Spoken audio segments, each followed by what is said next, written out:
Atin pong buksan ang ating banal na kasulatan, mga kapatid, dito sa Lumang Tipan, sa mga awit, chapter 46, verses 1 to 3, na ganito ang sinasabi.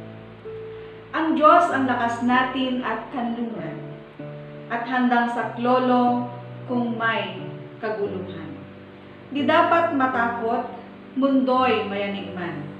Kahit na sa dagat ang bundok mabuwal, kahit na magngalit yaong karagatan, at ang mga burol mayanig magimban. Tayo po'y pinagpala ng Panginoon sa pagkabasa at pagkarinig ng kanyang banal na salita. Tayo po ay sumandaling manalangin. Panginoon naming Diyos, sa mga sandaling ito na aming muling pagtitipon-tipon sa aming mga tahanan para sa aming pulong panalangin. Samahan nawa kami, Panginoon, sa aming mga pagninilay-nilay upang ang iyong mga salita ay tunay na mangusap sa amin, magbigay sa amin, O Diyos, ng kaliwanagan sa aming mga daraanan, sa bawat mga desisyon at sa bawat lahat ng aming mga gagawin. Panginoon naming Diyos, maraming salamat sa pagkakataon na pinagkaloob mo sa amin na kami makapagtipon sa aming tahanan. At sa aming ng pagninilay-nilay, Panginoon, inihiling namin ang iyong Santong Espiritu na siyang manguna sa amin, maggiya sa amin at magbigay ng karunungan sa amin upang maunawaan namin ang mga salita mo na siyang patuloy na mangungusap sa bawat isa sa amin. Panginoon naming Diyos, manahan ka nawa at patuloy na makipisan sa amin habang kami ay nasa gawain. Ang lahat ng ito, O Diyos, ay aming panalangin sa tanging pangalan ni Jesus na aming Panginoon at tagapagligtas. Amen. Isang magandang gabi sa ating lahat, mga kapatid. Tayo pong muli ay nasa panahon ng ating pampamilyang midweek prayer fellowship at ganun din, mga kapatid, ay tayo ay nagkasama-samang muli upang patuloy na patibayin, palakasin, pag-ugnayin ang ating mga sarili, ang ating mga diwa sa ating Panginoon at sa bawat isa sa ating pamilya na kasama natin na nagtipon para sa ating pulong panalangin. Nawa tayo po ay laging malusog at mabuti ang ating mga pangatawan sa bawat araw, ang ating mga kalusugan. Maraming salamat na tayo ay muli makapagnilay-nilay at makapagpalakas sa ating Panginoon sa pamamagitan ng ating mga pananalangin. Ang ating pong teksto, mga kapatid, sa gabing ito ay isang napakagandang paalaala sa atin ng mga assurance o pangako ng ating Panginoon. Akin pong pinamagatan ang mensaheng ito ng kanlungan. Sabi po ng isang sikat na manunulat na si M. Scott Peck, ng isang librong pinamagatang The Road Less Traveled, sa kanya pong 25th anniversary edition, A New Psychology of Love, Traditional Values, and Spiritual Growth. Baka po gusto niyo pong mabasa ang librong ito, meron pa akong kopya, pwede po kayong humingi sa akin. Sabi po niya doon sa kanyang libro, Life is Difficult. Life is difficult. Ito po yung saloobin ng maraming mga tao sa ngayon sa kahirapan na nararanasan ng buong sandaigdigan dahil sa coronavirus COVID-19. Maraming tao po ang nasasadlak sa hirap, ngunit ang good news po nito ay patuloy na bumabangon ang mga tao upang isalba ang kanilang mga kabuhayan. Marami po ang nagpapahayag ng kanilang mga saloobin sa social media. Naglalabas ng kanilang mga hinaing, saloobin sa kanilang kapwa.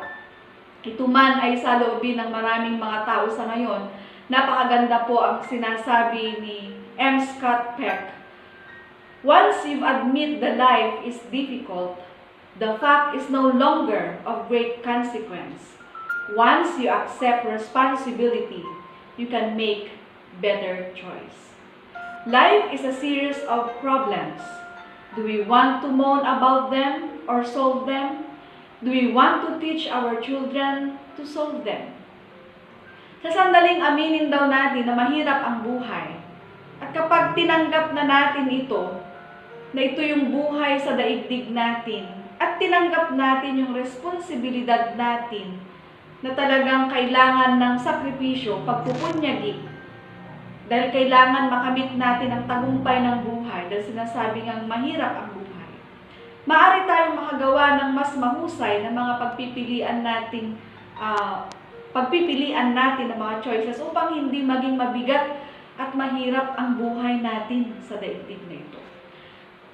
Sa totoo lang po, napakagandang imahe sa atin bilang mga mamamayang Pilipino, na kahit napakarami ang ating mga kababayan na mga humaharap sa mga dambuhalang krisis ng buhay, yan ang kalamidad, paglindol, bagyo, suliranin sa pampamilya, lahat ng suliranin na naglipa na sa daigdig, sa pamahalaan, nakukuha pa rin nating mag-joke, nakukuha pa rin nating ngumiti, dahil tinitingnan natin sa isang positibong pagtanaw ang buhay na kailangan nating tingnan ito ng mas malawak na pagtingin upang sa gayon tayo po ay mayroong ngiti sa mga labi natin sa bawat araw ng ating paglalakbay.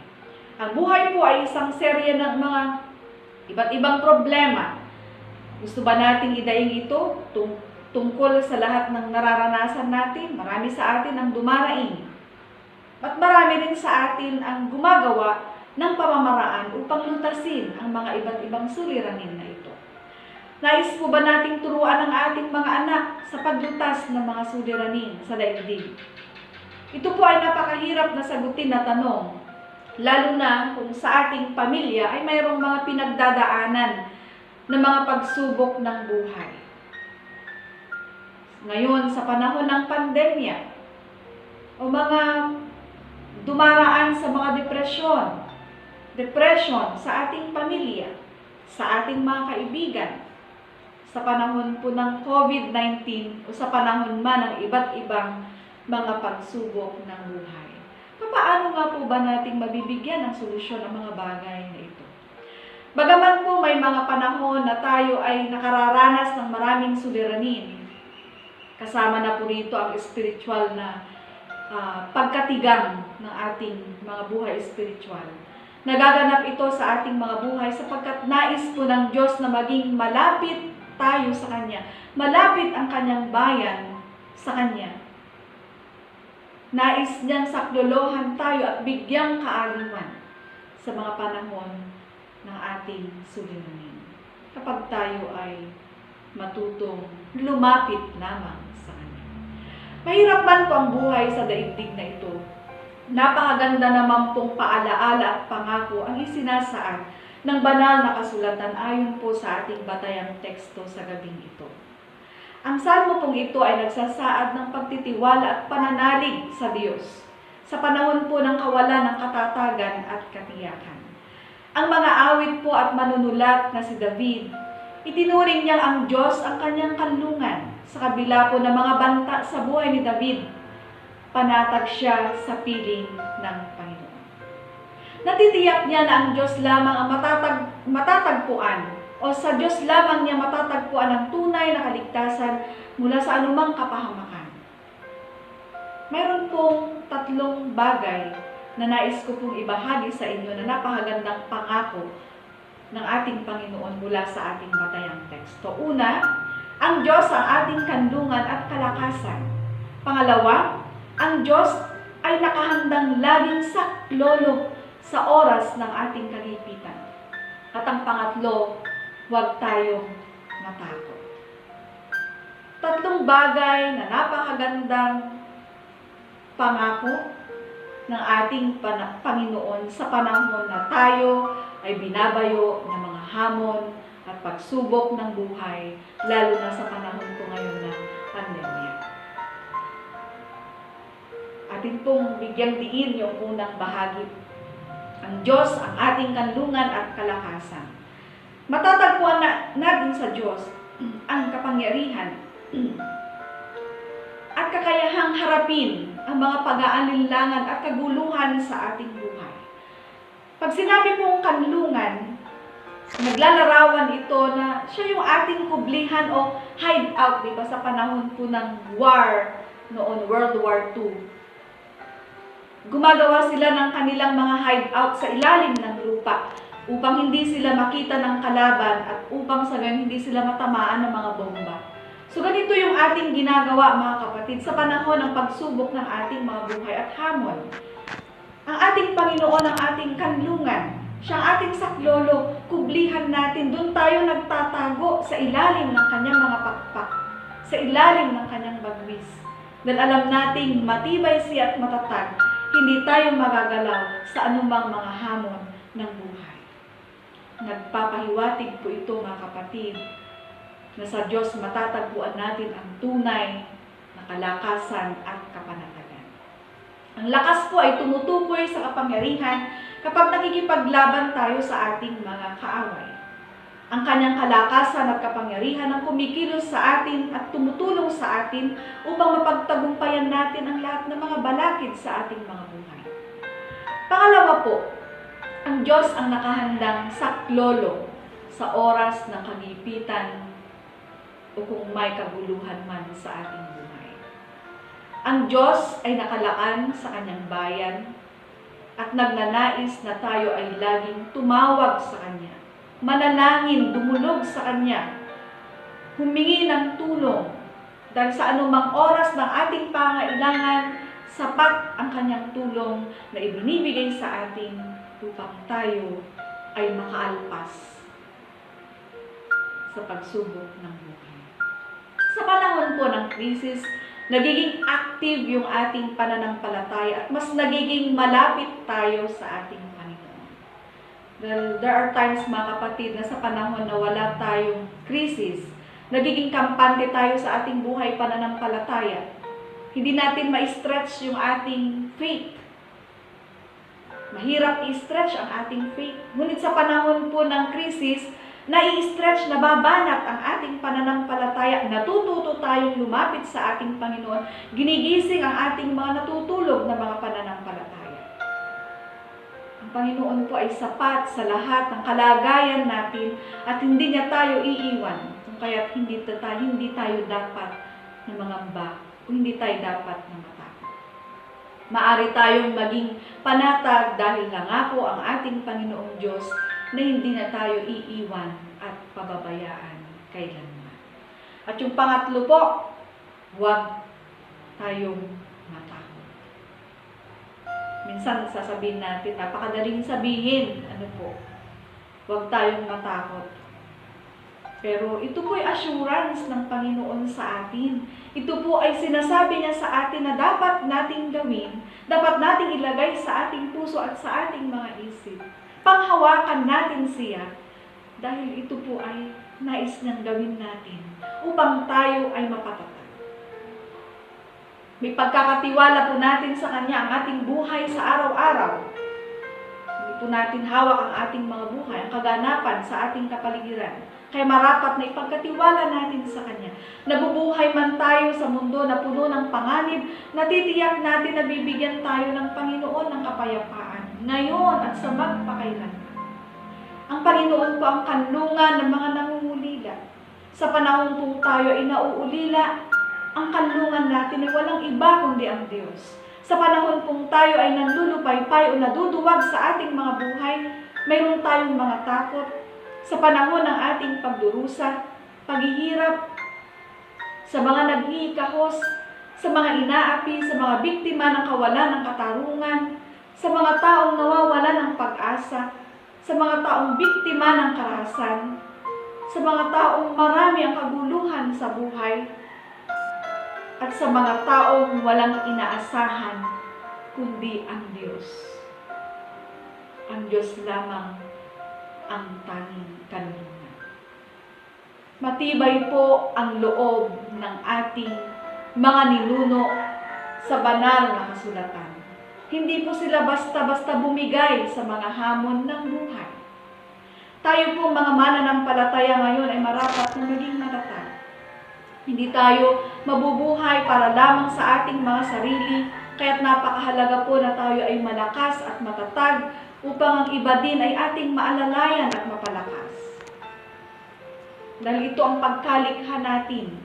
Hindi tayo nabubuhay sa ating mga sarili, kundi nabubuhay tayo para sa lahat. Katulad ng buhay ng ating Panginoon, isinapamuhay niya ito para sa lahat. Mahaba man po ang ating lakbayin sa panahon po ng pandemya, sa panahon man ng mga krisis at mga pagsubok, mga hamon ng ating mga buhay, na tila walang katapusan. Nakakadarama tayo ng mga kapaguran ng ating isipan, ng ating mga katawan, ng ating mga kaluluwa. Ngunit huwag nawa tayong mawala ng pag-asa at panghinaan ng loob. Pagkat kasama natin ang Diyos sa ating paglalakbay, siya'y laging kaagapay natin, sumasaklolo sa atin kapag tayo ay nadarapa. Siya ang ating kublihan at kanlungan at kalakasan sa lahat ng panahon. Hindi lamang sa iisang panahon o pagkakataon ng ating buhay, kundi sa lahat ng panahon.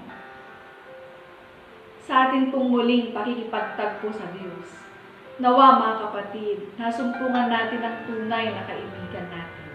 Kaagapay natin kasama at kanlungan. Makatagpo nawa tayong muli ng kalakasan sa kabila ng mga nakakapanghinang nagaganap sa ating kapaligiran at sa ating daigdig. Makatagpo nawa tayo ng panibagong sigla sa ating mga panlulupaypay, ng ating katawan, ng ating kaluluwa, at makatagpo nawa tayo ng tunay na pag-asa sa kalagayang tila wala ng pag-asa.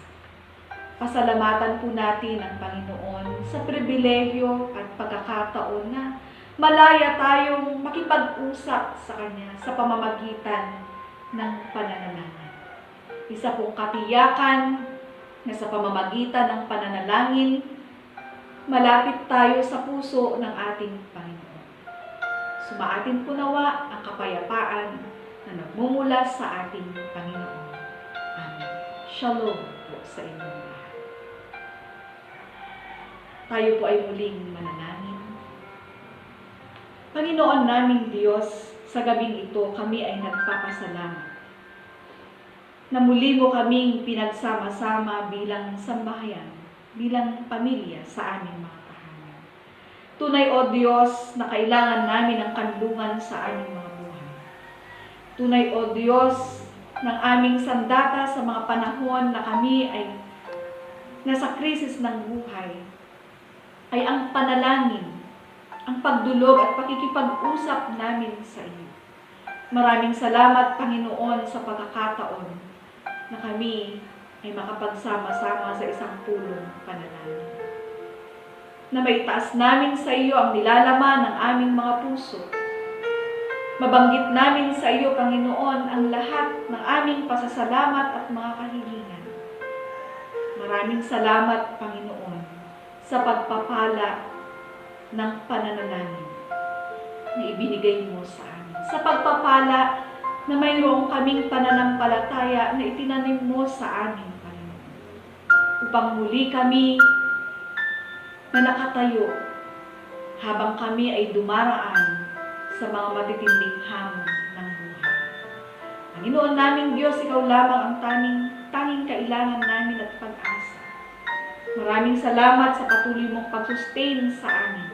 Maraming salamat sa patuloy mong pakikiisa sa amin, sa pagbata mo sa lahat ng mga aming danahin, sa patuloy, O Diyos, na pagpapagaan sa aming mga suliranin at dalahin sa buhay.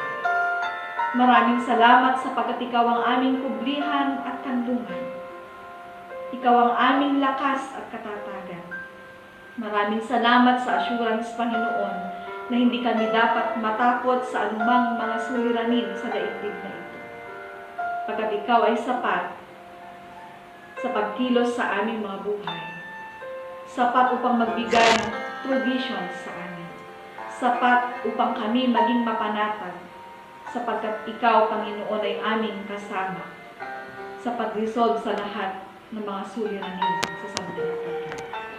Panginoon naming Diyos, patuloy nga nawa na palakasin mo kami. Patuloy nga nawa, Panginoon, na bigyan kami ng katatagan sa bawat araw. Tunay Tunay na ikaw ang tanging naming kailangan, Panginoon, upang makapamuhay ng mayroong kapanatagan sa daigdig na aming minatanong. Panginoon naming Diyos, samahan mo rin kami sa aming pansamantalang mga pamamahinga. Naway makasumpong ang aming lupang katawan na mayroong kapaguran at ang aming mga isip ng kapayapaan, ng kalakasan, panibagong pag-asa at lakas, upang harapin muli namin, Panginoon, ang umaga na mayroong ngiti sa aming mga labi at mayroong lakas upang sa gayon magampanan namin ang lahat ng aming mga gampanin sa buong maghapon, Panginoon, ng mayroong kagalakan. Ingatan nawa kami sa aming pansamantalang pamamahinga. Iligtas mo kami sa anumang mga panganib, Panginoon.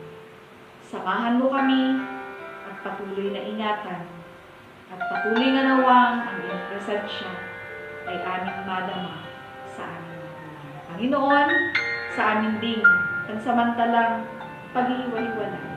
Igawad mo rin sa iyong mga anak ang iyong pagpapala sa pamamagitan ng iyong abangin.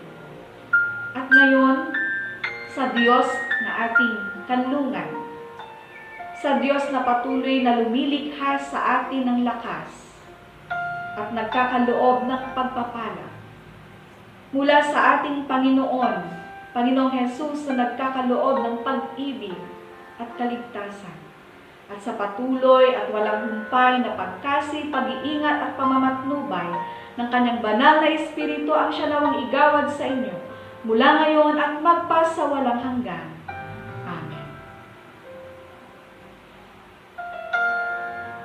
Magandang gabi po sa ating lahat.